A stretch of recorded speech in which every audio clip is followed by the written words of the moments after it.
by JCPenney. Thanks so much for hanging out with us today. I'm Lindsay Draper, David Hellman, Taylor Stern, and Emmanuel Acho here. Cowboys Packers this weekend. It's huge. Everyone's talking about it, and we know there's a lot of history. We got so much to cover today regarding this game and the rest of the games around the league. So, Dave, take us to kickoff. Well, Linz, it's only week 5, but it feels like uncharted territory for Dak Prescott. You realize after that amazing 13-3 season last year, the last time Dak Prescott really experienced back-to-back losses, you have to go all the way back to his junior season in college, 2014. Not a guy who's used to losing. I wonder if he uses that as motivation on Sunday. We all know DeMarcus Lawrence is having a great start to his season, and now he only needs one more sack to hit his career high from 2015 of 8. So let the tank keep rolling. Whether it's Tom Brady leading the league in passing yards, or Jason Witten leading the Cowboys in receptions, or even Julius Peppers getting AFC Defensive Player last week, NFC Defensive Player last week, there's something I feel like that's keeping those guys young, and whatever it is, I'm trying to find it. The fountain of youth. The fountain of youth. All right, here we are in week 5 of the season. Let's play a little fact or fiction today. The first one, I need you guys to call it out. Fact or fiction, Dak has played well enough to win 3 games. Dak, well enough. Fact. Fact. Fact. It wasn't pretty last week against the Rams, not for the whole 60 minutes, but I thought he played well enough. I'd pin that up. Obviously, defensive breakdowns in the second half, running game not getting going in the second half, coming out with that 8-point lead. I honestly think Dak has had a pretty good first month. He's definitely had his struggles. I don't put both of those losses on him. Yeah, I think his worst game by far, and he'd probably tell it to us, was the Broncos game. Yep. He just wasn't able to do the things that he's used to doing, and it really took him off his game. But you're right, Dave. Last week we saw him doing the things he was comfortable with. I mean, guys, we've talked about it before this week. Escaping from Aaron Donald, not easy. Multiple times. Multiple times. Not easy. Like I said, not pretty, but I thought he played well enough to win that game. Just got away from him. Fact or fiction, the defense will look the best it has all season this weekend. I got to say fiction, and a hard fiction. Yep. That's way too bold and outlandish of a statement. It's not anything on the defense. Remember, they're returning a lot of key pieces, both defensive line and the defensive backfield. But you're going against one of the best offenses in the National Football League. This isn't the game that all of a sudden you figure it all out. This isn't the game it all comes together. This is really a game it falls apart. I would be proud if this defense just keeps it together on this week. Yeah, this isn't the guy. Aaron Rodgers is not the guy to try to fix your defensive woes against. At all. If the Cowboys are going to win this game, they're just going to have to hope for just enough from this defense. I'm not looking for dominance this week. Fact or fiction, the Cowboys destroy Green Bay in the ground game. They've done it back-to-back the past 2 times. Yeah, I mean, I think Ezekiel Elliott had a great game when we saw the Packers last year in the regular season, 157 yards. He still had 100 yards in the playoff game. He's able to get through these guys, and they have a lot of injuries on their defensive line. Mike Daniels, he's been a question mark all week. So to see them kind of go up against the same familiar defensive line, I think we'll say fact to this. Yeah, I'll definitely say fact. First off, the Packers at running back, Ty Montgomery, a guy I played with in high school, extremely tough. But you have fractured ribs. I don't know if y'all ever had or dealt with fractured ribs. You just can't function at an efficient level with fractured freaking ribs. Beyond that, the Packers are not a defense that is known to be stout in the run game. Yes, statistically, they looked good last year until they faced Ezekiel Elliott. I think the same thing happens. All right, top five matchups of our weekend. Let's break it down, guys. Tay, you just mentioned Mike Daniels against Zach Martin. That's the one that I think is circled at everyone's list. I mean, Dave, you'd agree. This is one that people are watching because Zach Martin has had some tough guys to go up against, but Mike Daniels is kind of a different breed. He's really the strong anchor of that D-line. If there's a game that could get the Cowboys offensive line ready for Mike Daniels, Aaron Donald, might be the one. It's a great primer, and he's a powerful guy. Honestly, we've talked about the Cowboys offensive line having its struggles. I think you could argue Zach Martin has had the least amount of struggles, but again, if this running game's going to get going, he's going to need to be on his P's and Q's. I look for him to do it. Next up, Lyle Collins and Clay Matthews. I love this matchup. I love Clay Matthews watching him. Again, he doesn't have a huge repertoire of pass rush moves. That's not really been his game, at least not the last 5 or so years. But he plays with extreme and intense effort. Look for Clay Matthews to get his. He'll get a sack. He might get 2. But does he force the fumble? Does he make the play that changes the game? That's what it comes down to. Is he whipping his hair back and forth? That's all I got to know. Exactly. It says a lot about Lyle Collins' season that Clay Matthews is one of the worst guys he's gone against. I mean, you're talking about a guy who's had to go against JPP, Von Miller, had some snaps against Aaron Donald in week 4. Chandler Jones and Marcus Golden in Arizona in Week 3. It's been a tough start to the season for him, so it'll be interesting to see how that experience helps him in this game. Orlando Scandrick, veteran cornerback for the Cowboys, and Randall Cobb. Yeah, Orlando Scandrick was only able to play in the playoff game last year against the Packers, and I think he's used to this familiar face in Randall Cobb. Everyone knows what a threat he is to Aaron Rodgers and the way that they're able to use him. Scandrick is coming back, and he's always had a chip on his shoulder, but he might really show that this weekend. Yeah, I love Randall Cobb. I think he's a huge beneficiary of having Aaron Rodgers, as all the receivers are. But let's be honest, Randall Cobb specifically, especially after he signed that $40 million deal just a few years ago, Scandrick will hold his own, but Rodgers throws receivers open, and I think he might be able to throw Randall Cobb open at times. Okay, what about Dez Bryant and Demarius Randall, Dave? Hey, I said this last week, and I feel kind of good about it. I know the Cowboys lost to the Rams, but Dez had 98 yards. He had his looks against Tremaine Johnson. I think this is another favorable matchup for him. Demarius Randall's had his struggles, got in an argument with the Packers coaching staff last week. That. Not super pretty for them.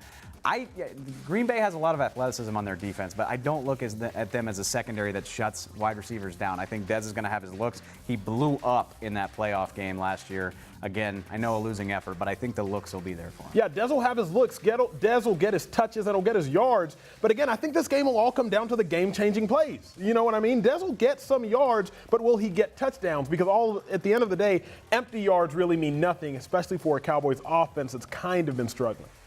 What about whoever goes against DeMarcus Lawrence? That's our last matchup. Hey, I just told you, DeMarcus Lawrence only needs one sack to actually reach his career high. I think that DeMarcus Lawrence is hungry still. Yep. Now, the best thing for DeMarcus Lawrence in this game is David Irving. David Irving will help. Hopefully, maybe he might play some defensive tackle. That's what he was best at in the regular season, but he has a little bit more help than he did last week. And I'll throw this out there, Tay. You mentioned that the Packers' defense has been banged up. Packers' offensive line has been a nightmare for weeks. David Bakhtiari, Brian Bulaga dealing with injuries. Questionable at best for this game. If they can't go, or even if they can and they're still recovering, that is fantastic news for the Dallas pass rush. So I'm looking at that Green Bay offensive line in this game. Taking our first break from Cover 4. When we come back, there is a ton of history between the Green Bay Packers and the Dallas Cowboys, and this guy, Emmanuel Acho, is going to take us through everything you need to know. That's next.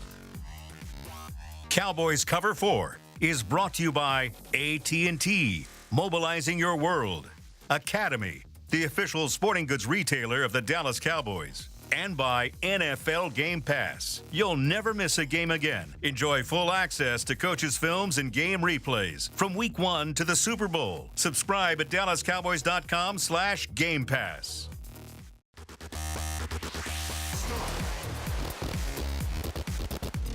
Different after a loss, or did you hear from some people about that Donald play about getting away from him? Oh, when you lose, you don't get any text messages. No love when you lose.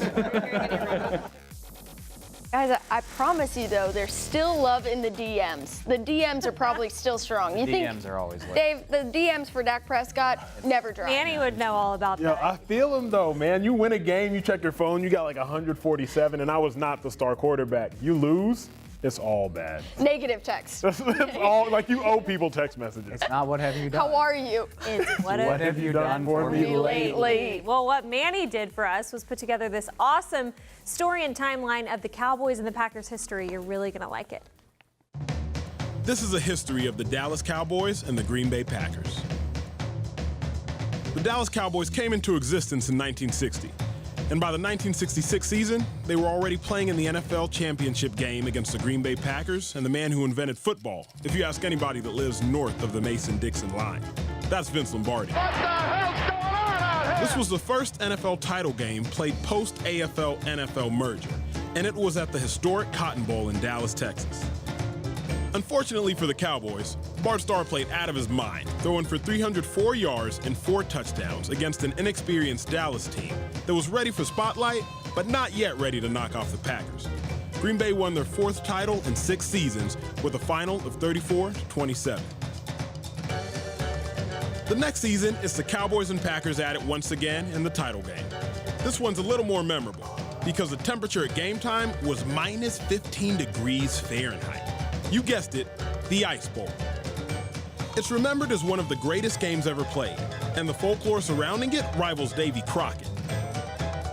But again, the Packers were victorious, when Bart Starr punched in a quarterback sneak with 16 seconds left to give the Packers a 21-17 victory. This was the last game Vince Lombardi ever coached, and the Cowboys would have to wait 16 years to exact their revenge against the Packers in a playoff game.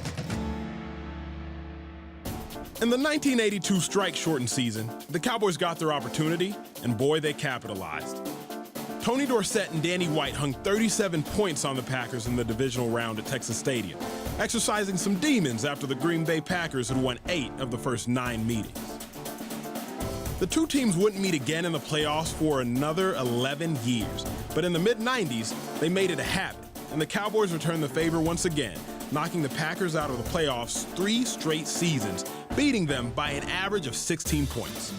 Twice in the divisional round and once in the NFC title game. We rollin'! How bad are we rollin'? We rollin'! We rollin'!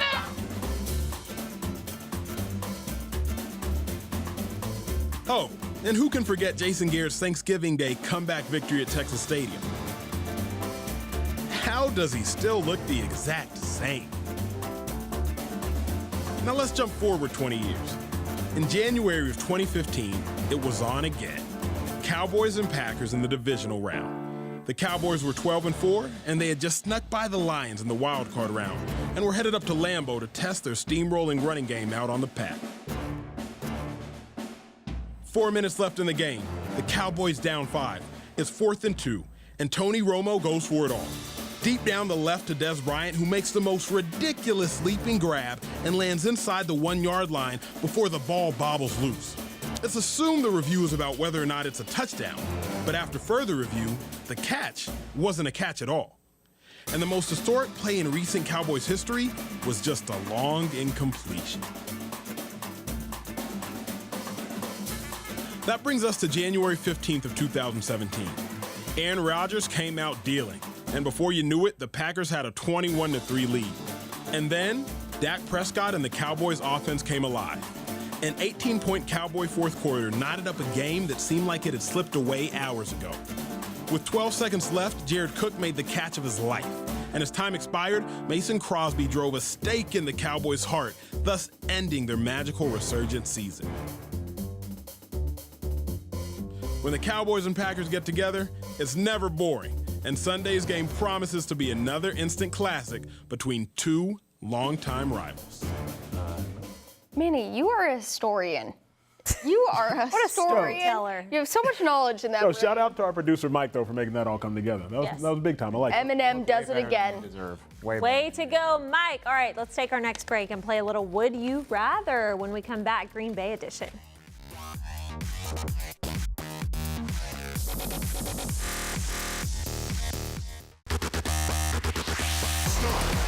Would you rather? What do you say we play a little of this? Dallas and Green Bay edition. The first one. I guess, what do you like better, guys? Badgers or armadillos? I don't know if I would choose either. That's a great answer. But weirdly, in this one, I would go with the Badger. Badgers are adorable. They dig burrows. They play good football in the Big Ten. Oh, gosh. Does this have anything to do with the honey badger, Dave? The honey badger, that's a good one, too. Okay, the Amarillo Badgers is just are ugly. awesome. Love it. Armadillo. How'd Not this Amarillo. shake out? Sorry. I don't know. All right. All about the Badger. I'm going to go with Badger. The options exist because of Badgers, just so you know, a little history lesson. History lesson. They bred them to tunnel into badger dens and get them out of there. So big wiener dog fan over here. Right here. Okay. So I like Badgers. That 70s show versus the King of the Hill, guys. What are you choosing? I'm saying that 70s show. I was never really a King of the Hill kind of guy, so I'm going to go with that 70s show. Same. I'm with you, Manny. King of the Hill is one of the most underratedly funny shows in the history of TV. Oh, God. Are you kidding me? Oh, man. Of course. You were the one viewer? Boomhauer alone is worth the price of admission. That show is hysterical, and it takes place in, like, North Texas. That's, like, where it's set. It's hilarious. Dave, Mila we're meant to be on that Kunis. show. I have nothing to say to any of y'all. That 70s show is not funny. Let's go a little celebration. What do you think? Discount double check or feed Zeke?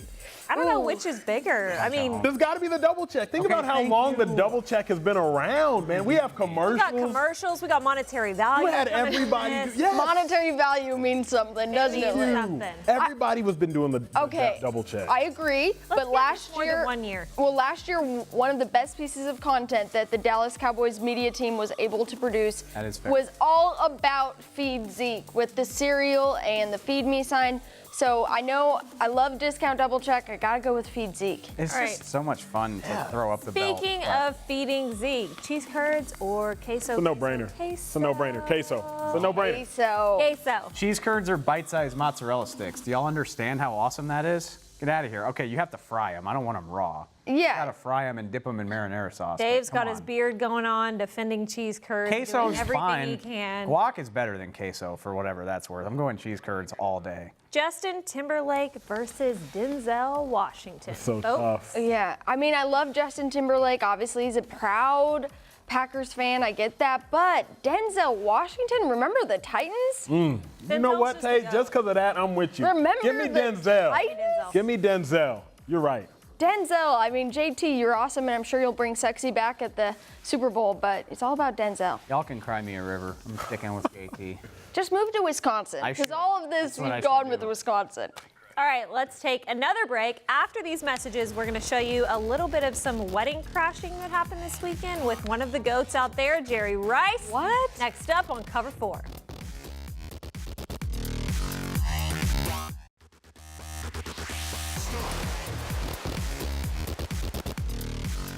Wedding season for Jerry Rice, at least. He decided to make this appearance at a wedding this weekend. Heck yeah. I like that, man. I mean, think if it's your wedding and all of a sudden, like, the GOAT, the actual greatest of all time, not what everybody figuratively throws around. If he's there, yeah, I would be pretty dope. so happy. If I was famous, I would just show up in places I'm not supposed to be Yes. to freak people out. Yeah. Just, That and they would sounds- welcome you. Yeah, of so. course they would. It sounds so fun. I mean, But not all the let time. me ask you this. If you're the groom, how do you feel? Because you just got shown up in the worst way possible on one of your days. The GOAT was at my wedding, I would be pumped. Are you kidding? It's like Dave's that's one of the cool guys. The bride is the one that's gonna feel shown up. You know, like the groom will be fine. Let's get to garbage games because unfortunately there are some this weekend. I know you'll all be watching Cowboys and Packers, but let's just remind you. First one, Chargers and Giants, both teams winless. I think the only reason that people might watch this game right here, and I hate to say it, fantasy football. It's going to all depend on that, and at least one of these teams is guaranteed their first win. Hopefully it's not the Giants, and No, I'm saying that's- that with some NFC bias. Hey, the Giants are like Michael Myers. It's October, it's Halloween. Like they just keep coming back. So Chargers, figure this thing out. Put the Giants at 0-5. It'd be great for. Put them away. All right, 49ers also winless, and Colts who are 1-3. This game to me is ultimately garbage, only because, like, Andrew Luck, where are you? Ultimately garbage. Where? You've been saying you coming back for weeks at a time now. Jacoby Brissett stole a win against the Cleveland Browns, and I'm happy for him. But nothing about this game is enticing. I can come up with a reason to watch most NFL games. Even that Giants-Chargers game, I Oh. got nothing here. I have a reason, guys. They're What you going to got? honor Peyton Manning with his statue, so I just want to see what it looks like. Hopefully it's not Cristiano Ronaldo style, and, Okay. you know, that will be a reason. Okay, well, this may take the cake for me. Jets and Browns. Oh, see, but this is what I'm talking about. Like the Jets are surprising 2-2. The Browns, Myles Garrett might play in this game. He's coming off. He's the #1 overall pick. You don't want to see what he looks like. First round defensive ends haven't done too much around here Hey, nowadays. he's Jadeveon Clowney. Wow, shade. Whoa. Palm tree. All righty then. I would Let's just watch it. go. That was already out of bounds, Manny, I but would we're watch going to go out of bounds right now. Who is first with their big prediction of the game? Dave, what do you want to go first? Well, we talked about it at the outset of the show, Linz, and if you remember, you go back last year when the Cowboys went up to Lambeau, it was all to talk about the Cowboys' run game and how they would struggle against the Packers' run defense. I think Zeke's going to have his best day of the year so far, guys. I'm thinking 140, 150-ish. I really think this Packers defense is not up to that challenge. I think the Cowboys' run game gets back on track. Nice. I like you going back to Zeke, and I'm going to go on the other side of the ball and say that Byron Jones has his breakout game of the season. Now, I don't know what that means. Maybe it means that he does shut down Martellus Bennett. I like that because Marty B coming back to Dallas is going to be a little hype for everyone. Can we get a But pick? That's what I was going to say. Maybe he gets a pick on Martellus Bennett. That would just be the ultimate icing of the cake. Yeah, for me, I like the Cowboys. I like the Cowboys getting 6, 2 7 sacks on the defense. I think that this game, Taco will finally step it up. I think DeMontre will step it up. Okay. I think David Irving will do his thing. And DeMarcus Lawrence, who has continued to do his thing, I think he continues on. All right, well, I went with something straight savage, and I'm saying the Cowboys win on a 3rd and 20 play. Woo! That would be poetic. That'd be justice, pretty wouldn't cool. it? That would be Poetic. All right, poetic. we're going to take our final break, and we've got OT next on Cover 4. You do not want to miss it. Stay with us.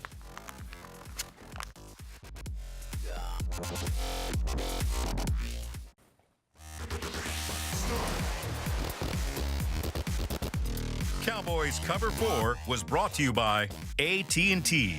Mobilizing your world. SWBC Mortgage. Prepare to win.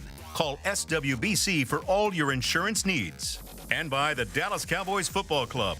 Want to tour AT&T Stadium? For more information, call 817-892-TOUR or visit dallascowboys.com/tours. Final thoughts of the show before Cowboys-Packers start right now, Manny, because we go in OT. Going to OT, man. I ran out of time on my out-of-bounds prediction, so I have something a little more outlandish for y'all. I'm saying that Dak Prescott not only rebounds, but he outduels Aaron Rodgers himself, and Dak will out-throw Aaron Rodgers on Sunday. Last week, all eyes were on the Rams kicker. This week, I think it might come down to Dan Bailey again. Maybe he gets his revenge. You know, Mason Crosby got the last word with that kick. Maybe it comes down to Mr. Bailey. People tell me I tell way too many cheesy jokes, but how am I going to avoid cheese when the Cowboys are playing the cheese heads? So rather than go Pack go, it's go Dak go. Woo! Huh? Am I saying it? Huh? That's the end of the show, but we see you all next week. That was Bye. good. That was good. That was good. Yo, yo, yo, yo.